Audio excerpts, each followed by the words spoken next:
আসসালামু আলাইকুম, আমি সাইমা কাজী। আমার প্রশ্নটা হলো, ইসলামে কোনো মহিলা নবী নেই কেন?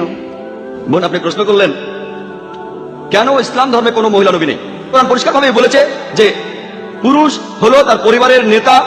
তাহলে পরিবারের নেতাই যখন পুরুষ, তাহলে একজন নারী কিভাবে সমাজের সব মানুষকে নেতৃত্ব দেবে? এবারে দ্বিতীয় অংশে আসি।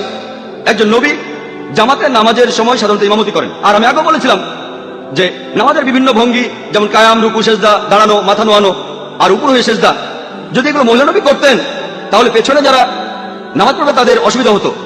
আর এছাড়াও দেখবেন যে নবীজি সাধারণ মানুষের সাথে প্রায় প্রতিদিনই দেখা করতেন।